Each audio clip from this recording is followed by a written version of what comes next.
All right, so today we want to take a look at the formal definition of the limit. So far we've looked at the the syntax, the way that we write the limit, and we've looked at some of the rules of how they work, and we've used them to define continuity. So again, we want to give a rigorous formal background or mathematical underpinning to what the limit is. That is, this idea of getting closer and closer and closer. We have a sort of intuitive sense of what it means, but we want to be able to give a way to actually prove it. Now, I don't want you guys to get too overwhelmed by this or think that we're expecting you guys to be able to prove limits for any function that I throw at you. That's not our point or our purpose and looking at this. We just want to have an introduction to it, to see it. It'll come back again in Calc 2 and then later on.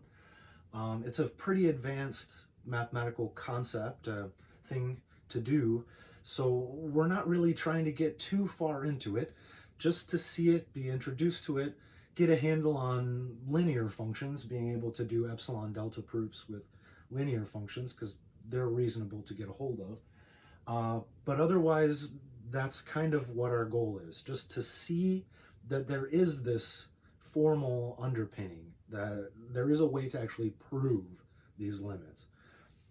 Now, on the homework and stuff, it doesn't ask you to just come up with these things out of zero. It sort of walks you through the steps, and you just need to fill in the details. So don't be too afraid of these. Okay, so what we're looking at is an epsilon-delta proof, and we're trying to define what does this actually mean. The limit as x goes to a of f of x is L, where L is some finite real number. Yeah? So we've got this notation, this syntax. We've seen how it works and how to kind of evaluate some functions with it, find those limits. But what does that actually mean? How do we get into the rigorous formal mathematics behind this? Well, it goes like this. These two things are equivalent, right? This is a definition, so it works both ways. It goes like this. For all, so upside down capital A, that's the universal quantifier, means for all. For all. And we've got an epsilon.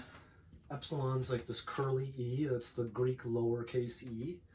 And epsilon and delta, delta being the lowercase d in Greek, these Greek letters, we use those usually to denote a very, very small real number. So like if you say x, okay, that's some real number. If you say theta, that's an angle, right? If you say t or something, that's a parameter. So just by the choice of our variable, we sort of imply what type of answer we want to get. In the same way, epsilon generally is a really, really small real number. Now, in our proofs here, we're taking for all epsilon greater than 0. That's any size, anything bigger than 0. So in that sense, epsilon doesn't necessarily have to be a small number. It can be any number greater than 0. But what we're trying to get at with the limit, right, is the idea of getting closer and closer and closer. So generally, that's what we're thinking about with these epsilons, is that they're very, very small real numbers. We're getting really, really close. Okay? So for all epsilon greater than 0, this is just some real number at this point, but usually pretty small. There exists, which is a backward capital E. That's the existential quantifier. There exists.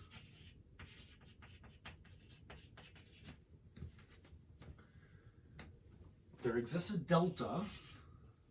That's that Greek lowercase d. It's also got to be greater than 0. So it's some length. such that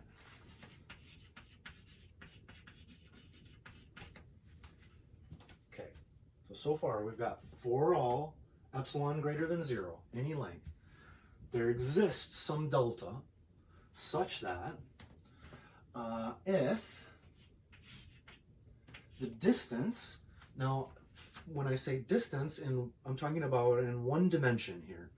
So the distance is the absolute value of the difference, right? Say if we've got like 5 and 10, well, what's the distance between them? Well, it's 5, right?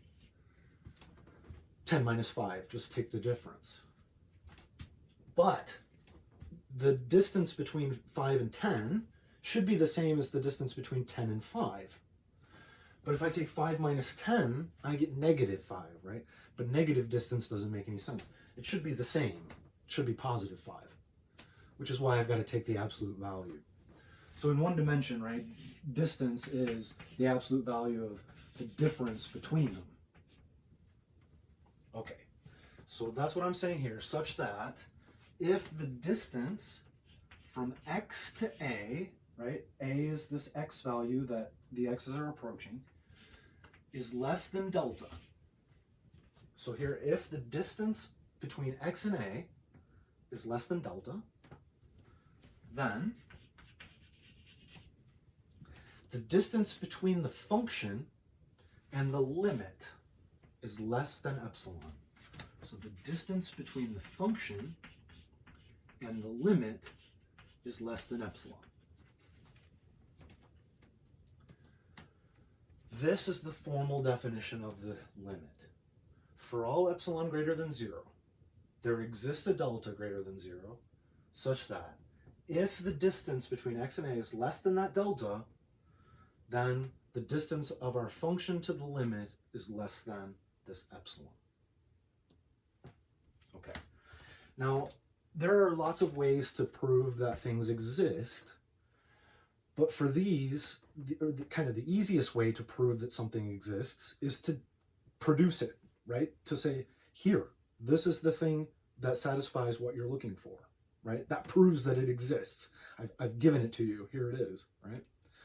So that's really the challenge with these, is we'll be given some epsilon. It's any epsilon greater than 0, right? So some epsilon.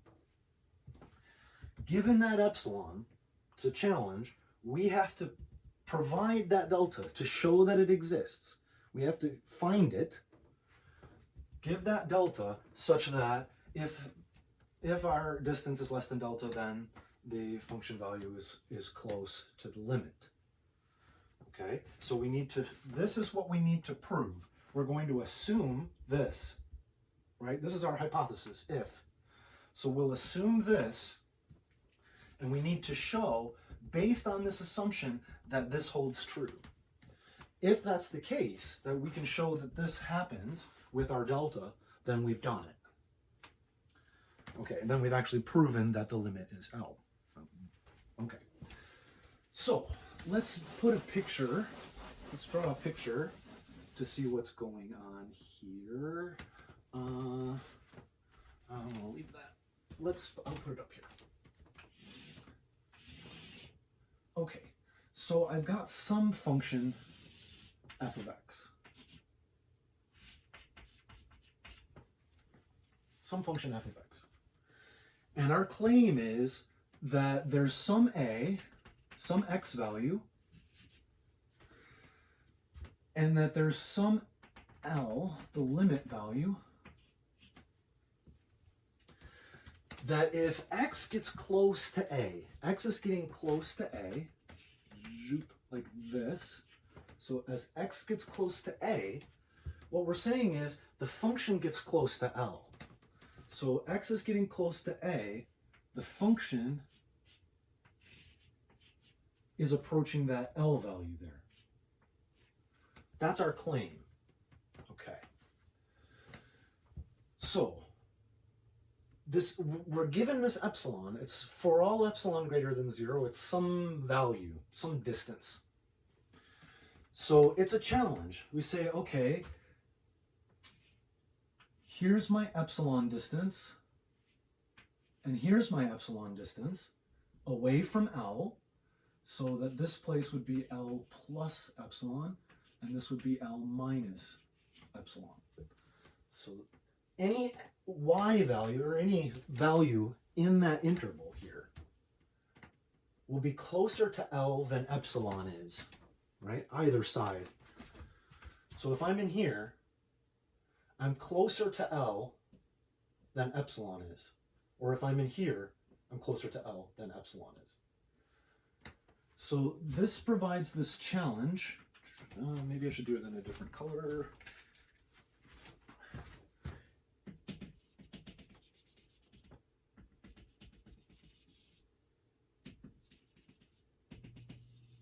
Okay, we have this band here. That's epsilon away from L. So anything in here is epsilon less than epsilon away from L. Anything in here, this is what we're going to set our delta to be. So I'll put this distance here as delta and delta, so that this would be a plus, well, here, a plus delta and a minus delta here. So given this epsilon, this distance away from our limit, we're tasked with finding this delta here, this distance away from A, so that if I'm anywhere in there, if I'm at some x value,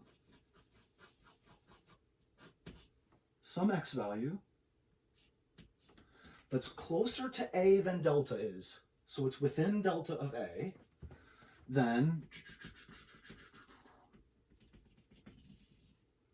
there's my function value, f of x, f evaluated at this place, and it is closer to L than epsilon is. That's what this does. And so what's going to happen is you'll say, okay, well, let's say epsilon is 1. You say, okay, fine. Epsilon is 1, L plus 1, L minus 1. We've got to be within 1. Here's my delta. That'll fix that.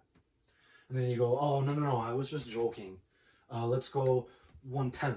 Epsilon is 1/10. It's closer. I go, okay, here's the delta. That gets you closer than 1/10. And you go, oh, no, I was just joking. 1 over a trillion. And I go, okay, here's the delta that gets you closer than that. And we just keep doing this forever and ever and ever, right? 1 over a Google. And I go, nope, here's the delta that gets you closer than that. For all epsilons greater than 0. That is to say that any value, no matter how tiny you want to give me, any distance, I can get the function value closer to L than that.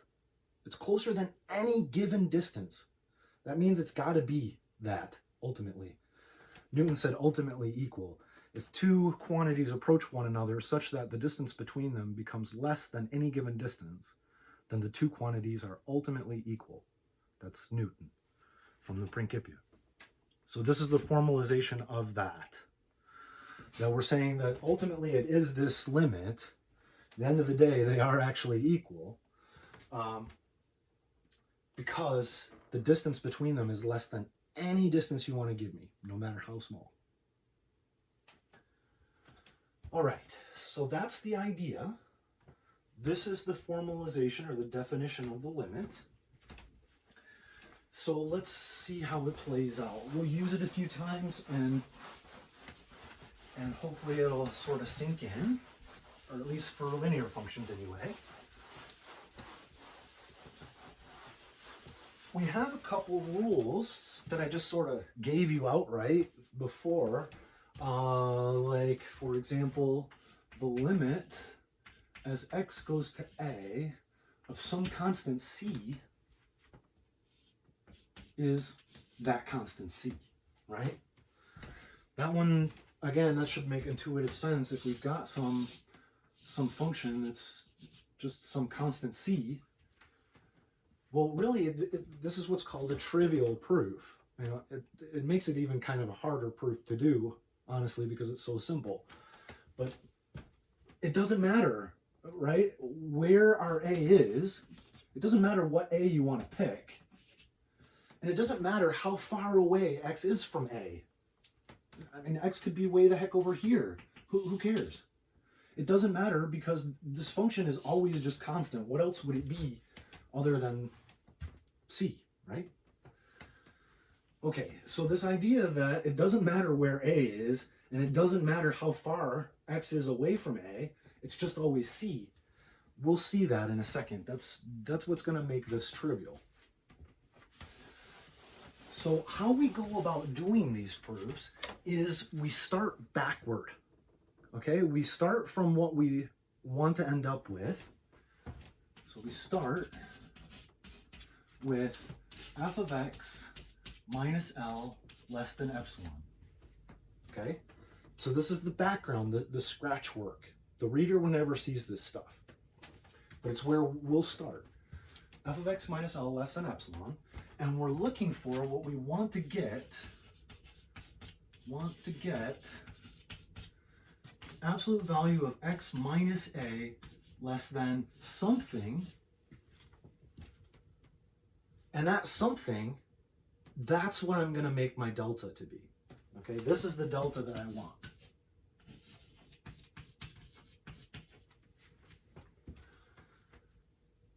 So I'm looking for this absolute value of x minus a less than something structure, starting from f of x minus L. And then the goal, really, the proof, will just be running that argument backward. So we'll start with the x minus a being less than delta, and then work our way back to what we actually want here, okay? So we're just trying to figure out what the delta is that we need in order to run our proof. All right, so in this case, let's see. F of x is just a constant c, and our limit is just the same constant c.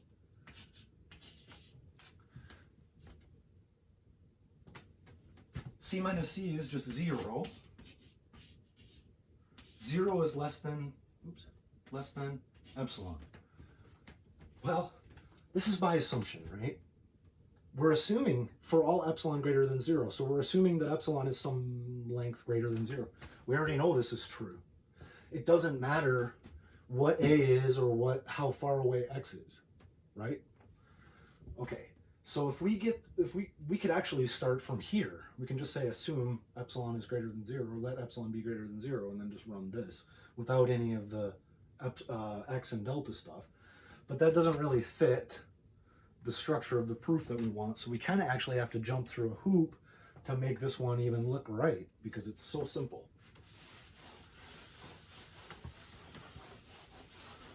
So I'm just going to choose. It doesn't really matter. I can make delta be anything I want.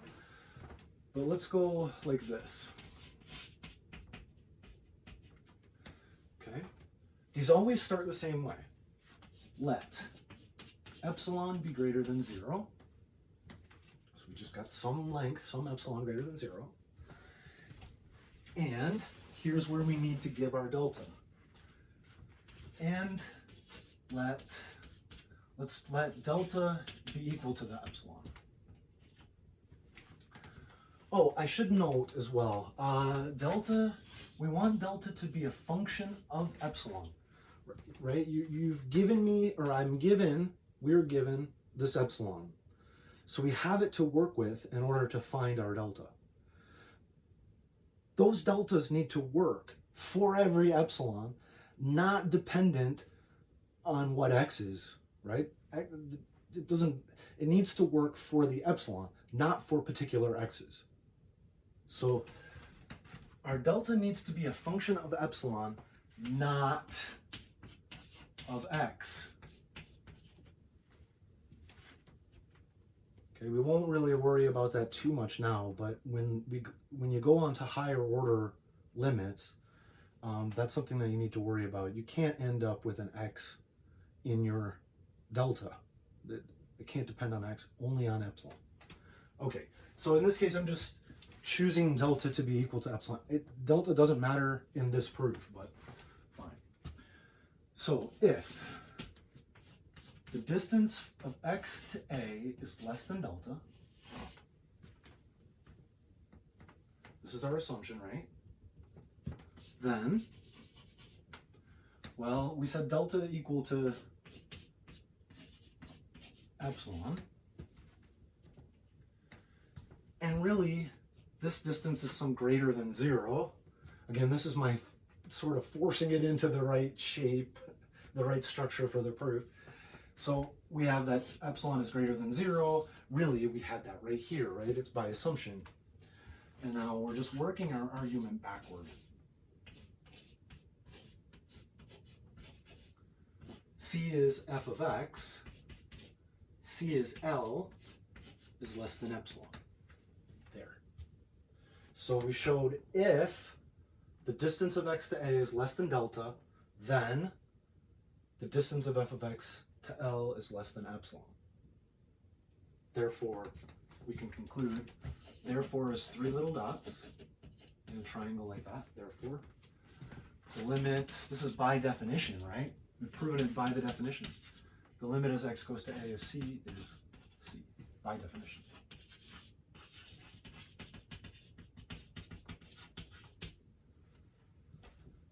Nice. And usually you'll see a little square at the end of a proof. That's usually just to let you know that the proof is done. It doesn't have to be a square, but usually it is by convention. Okay, so here is our proof. We actually prove now that the limit as x goes to a of c is c. And it was actually trivial. We could have just started right here. We didn't really need, right? It didn't matter where a is or how far away x is. Okay, good. So we've proven that first rule.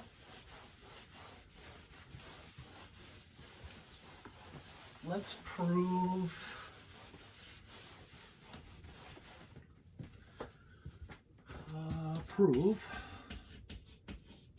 our other basic limit. Limit as x goes to a of x is, well, x is continuous function, just evaluate, right? If x is going to a, where is x going to? A. Okay. So that's what we want to prove. Limit as x goes to a of x is a. So I'm going to start with f of x minus L less than epsilon, and I want x minus a less than something. That's going to be my delta. And again, I want that to be a function of epsilon, not of x. All right, so we'll start here. F of x is just x. L is a less than epsilon. And sweetness, this is what I wanted. This is the structure that I want, right? Absolute value of x minus a less than something. That's going to be my delta. So this is what I'm going to set my delta equal to, epsilon. That's a pretty easy one. Get it in one step, actually. Okay, so I found out what my delta is. Delta is epsilon. And I'm going to run this argument backward. It's not a very long one.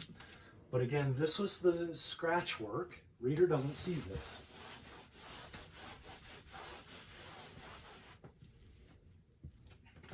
Here's my actual proof. Again, they all start the same. Let epsilon be greater than 0. So we got this epsilon greater than 0. And let, well, we just figured out that delta needs to be epsilon. So you hand me this epsilon, and I say, okay, well, delta is just that epsilon. Fine. Now, if the absolute value of x minus a is less than delta, that's our assumption that we always have to start with. The distance from x to a is less than delta, then, well, epsilon is delta is epsilon, so the absolute value of x minus a is less than epsilon. But this x is f of x, And this a is L. So we've shown that if x minus a is less than delta, then f of x minus L is less than epsilon. Therefore, by definition, the limit as x goes to a of x is a.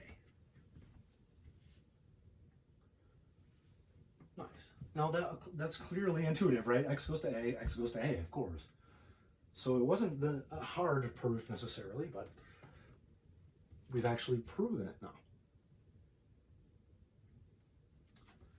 In other words, we've shown that x will get close to a. If you make x get infinitely close to a, then x will get infinitely close to a, closer than any given distance.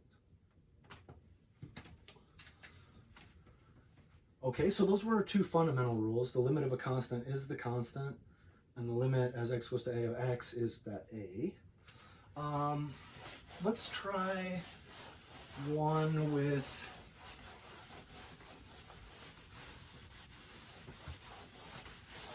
a difference. Let's put a slope on it. So let's say the limit as x goes to a of 4x. Again, I'm just looking at some linear function. I'm giving it a slope different than 1 now. Well, linear functions are continuous, so I can just evaluate. Let's make this a particular value here. Let's go to 3.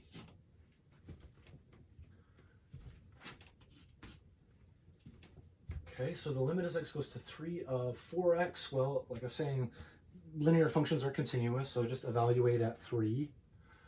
4 times 3 would give me 12. Okay, so that's our claim. Our claim is that the limit as x goes to 3 of 4x is 12. So now we actually want to prove it. Again, I'm going to start backward. I'm going to start with f of x minus L less than epsilon, and I'm looking for absolute value of x minus a less than something that I'll make my delta. So this is what I want to find. All right, so I'm going to start. F of x is 4x minus L is 12 less than epsilon. Okay, so there's my f of x minus L. Looks like I have a common factor of 4. I can pull that out. Well, here I'll do it in 2 steps. Normally I just pull the 4 out, but I'll show you why that's legit. Absolute values are well behaved with respect to products, right? So the absolute value of a product is the product of the absolute values. So 4 times x minus 3 less than epsilon, and the absolute value of 4 is just 4. So normally I would have just pulled that 4 out, but just wanted to show that that's justified. Okay, and divide my 4 over. Absolute value of x minus 3, well, that was what I was looking for. Actually, I should have, my a was 3 here, right? So that's what I was looking for, absolute value of x minus 3, and I've got over here less than epsilon over 4. That's what I want delta to be. Epsilon over 4. Okay, so this was my scratch work. We started with this difference and found our structure that we wanted. That let us find out what the delta is that we need. And now we'll just run that argument backward to do the actual proof. So delta is epsilon over 4.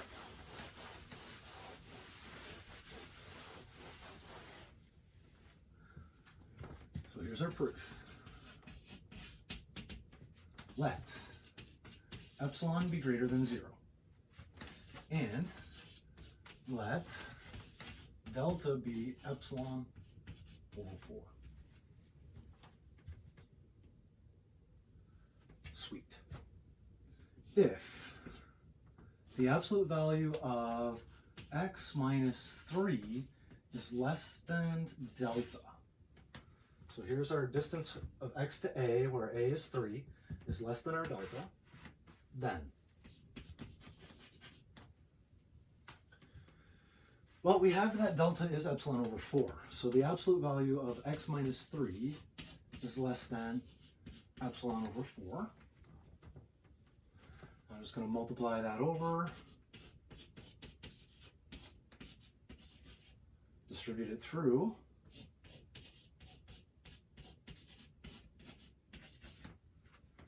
Before x, that's f of x. And 12, that's L. And that's less than epsilon. So there we've shown if the distance of x to a is less than delta, then the distance of our function to L is less than epsilon. So therefore, by definition again, the limit as x goes to 3, 4x is 12. And we've proven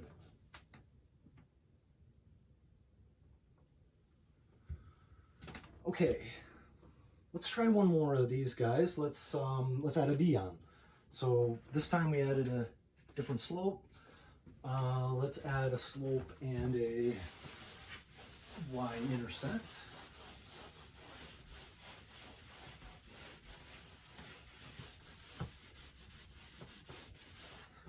We go someplace else.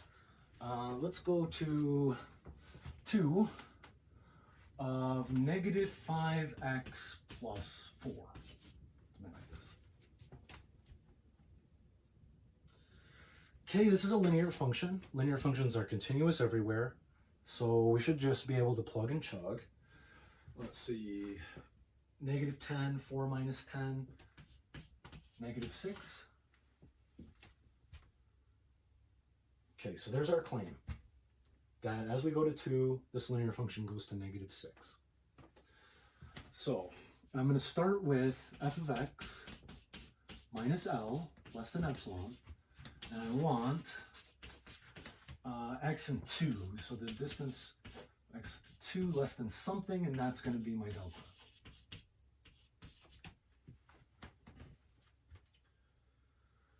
Okay, so f of x is negative 5x plus 4, there's my f of x, minus L is negative 6, less than epsilon,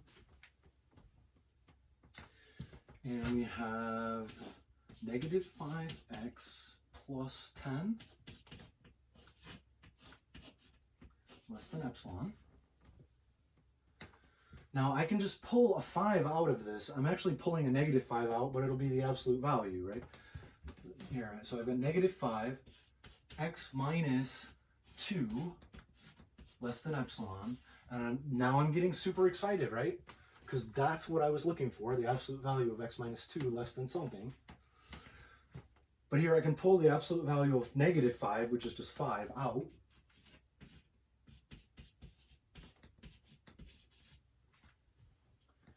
And there we've got absolute value of x minus 2 less than epsilon over 5. That's delta.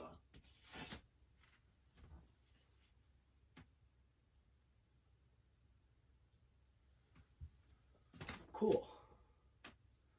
So we started with our f of x, and we got to this difference, the distance in x, and so we just need to work that argument backward now that we know what delta is.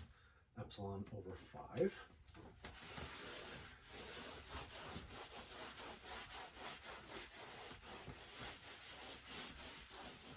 So now we'll run the actual proof. We're just running that argument backward. Proof. Let epsilon be greater than 0, and let delta be epsilon over 5.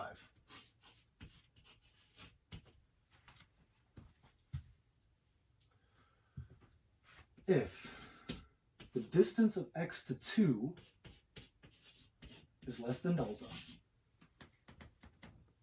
then, okay.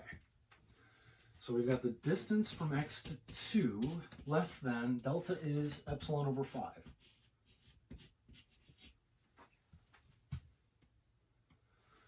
multiplying over 5x minus 2 less than epsilon.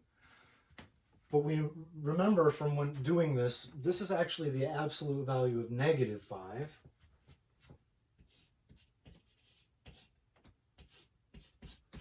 Times the absolute value of x minus 2. So absolute value of negative 5x plus 10. And we're close. We want it plus 4, so I don't want to go off the screen here. Let me come up a little bit. Less than epsilon, finish that line. Okay, so what I'm trying to do is fit this, right? So I've got negative 5x already, plus 4, which means I need a plus 6 here. And remember that was a minus minus. So we have negative 5x plus 4 minus negative 6 less than epsilon. Now there is f. So we have the absolute value of f of x minus, there's our L, negative 6 less than epsilon. So if our distance is less than delta, then our function is less than epsilon away from the limit. Therefore, again, by definition, I need a bigger chalk. By definition, limit as x goes to 2, negative 5x plus 4 is negative 6. Bam. QED, or box. Bam. So there's the actual proof. Again, this part is just running that argument backward. The scratch work that we did. Nice. Now, hopefully you may have noticed on the first linear function, we had mx where m was just 1, and our delta was equal to epsilon over 1. In our second one, it was a 4, right? 4x, and our delta was epsilon over 4. In this case, it was negative 5x, and it was epsilon over 5. So this is not a mistake, not a coincidence. Let's show that it's actually the case. Delta is actually always, for a linear function, going to be epsilon over the absolute value of m, right? Delta equal epsilon over the absolute value of m. That's going to be true for all linear functions.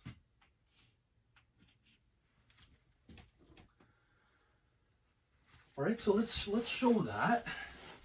In the process, we can actually do something pretty cool right now.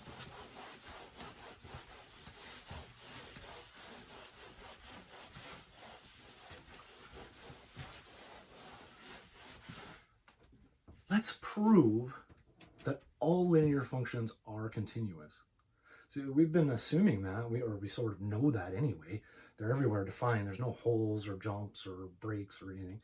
So, of course, all linear functions are defined everywhere, are continuous everywhere. But let's actually prove that. Okay? So prove linear functions are everywhere. By everywhere, I mean on the entire real line. Everywhere continuous.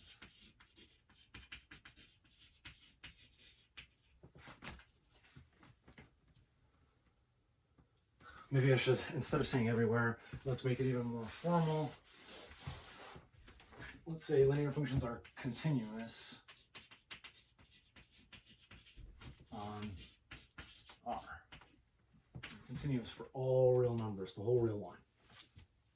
Usually we're sloppy and we just say they're everywhere continuous, but that's a little more formal. Okay, so let's start our proof.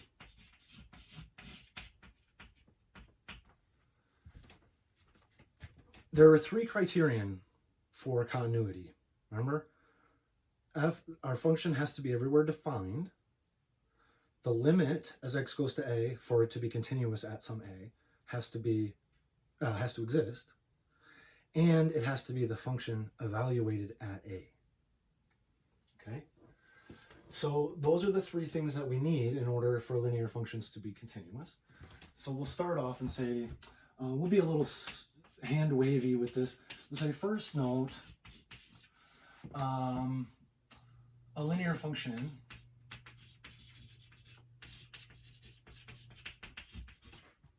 is defined for all a in the real numbers. So a is just some real number, any real number. And we're doing a little hand waving there, but sure, the linear function's everywhere defined. There's no divide by zeros or anything like that, right? So we can take that. So that's our first criterion. Now, if we can show that the limit is f evaluated at a, then that shows that the limit exists, and that's our criterion, our last criterion, to show that the linear function is continuous. So let's see. We need to show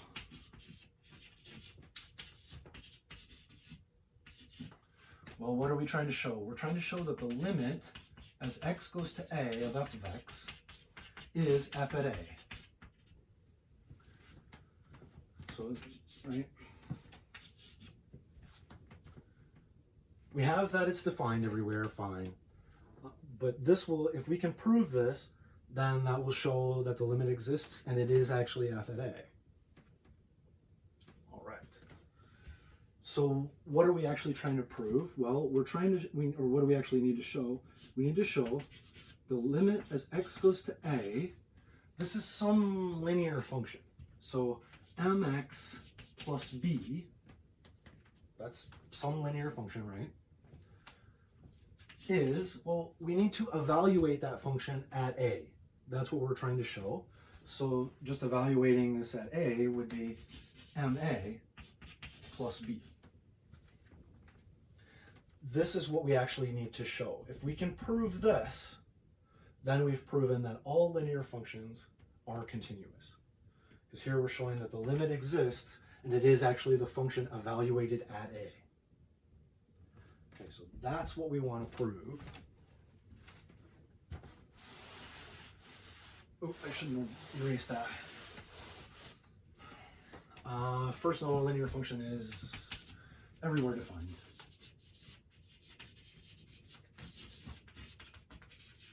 That's fine, okay. So I want to start with f of x minus L less than epsilon, right? So my f of x is mx plus b.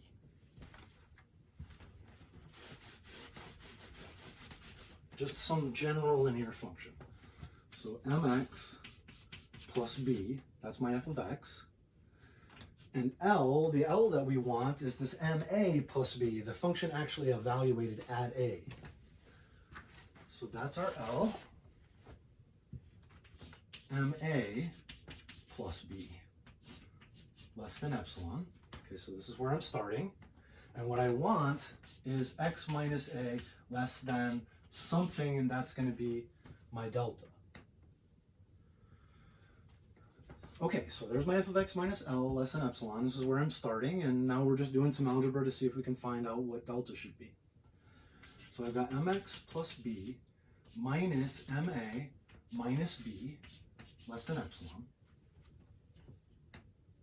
B minus b just goes. So I have absolute value of mx minus ma less than epsilon. Now I'm very happy because I'm starting to see this structure, right? This x minus a right here, if I can factor out that m. So I have absolute value of m, x minus a, less than epsilon. Now I don't necessarily know whether m is positive or negative, so I do have to leave that as the absolute value of m, x minus a, less than epsilon. And so I can divide that over. Absolute value of x minus a is less than epsilon over the absolute value of m. And that's the delta that we want, right? There we go. There we've shown that for all linear functions, the delta that we need that's going to work is epsilon over the slope, the absolute value of the slope. It has to be a positive number anyway. Okay, great. So let's run that argument backward and we will have done it. We will have proven that every linear function is everywhere continuous. Now we've proven it everywhere because we didn't pick a specific a. A is just some real number. It's any real number. So we're showing that the function is continuous at any a, which means that it's continuous everywhere on the entire real line. Oops. So now we're just running that argument backward, basically. So we've got it's everywhere defined. Okay, fine. Now let epsilon be greater than 0, and let delta be epsilon over the absolute value of m. I suppose we need, where's this m coming from? So let's say let f of x be mx plus b. It's some linear function. Okay, so there we can get the absolute value of m. All right, we've got our delta, so if the distance of x to a is less than delta, then we have the distance from x to a. Delta is x over the absolute value of m, or epsilon over the absolute value of m. We have multiply that over absolute value of m, x minus a less than epsilon. Again, we're just running that argument backward. Absolute value of mx minus ma less than epsilon. Now we have that. We have to remember that we canceled out the b's, plus we were adding 0, we're adding a b and subtracting a b. So mx plus b minus ma minus b less than epsilon. So there's my plus b minus b. I'm actually just adding 0 there. And now we can factor out the negative mx plus b minus ma plus b less than epsilon. But mx plus b, that's f of x, right? That's our function. And ma plus b, that was what we claimed to be the limit. The function just evaluated at a, that's L, less than epsilon. Therefore, or let's say, because this wasn't our ultimate conclusion, let's say, we can say thus, or consequently, or hence, something like that. Thus, the limit as x goes to a of mx plus b, or f of x, is ma plus b. We've proven that the limit is the function evaluated at a, and so therefore that was what we needed to show, right? We've got it defined everywhere, the limit exists, and it is the function evaluated at a, therefore all linear functions are continuous. Linear functions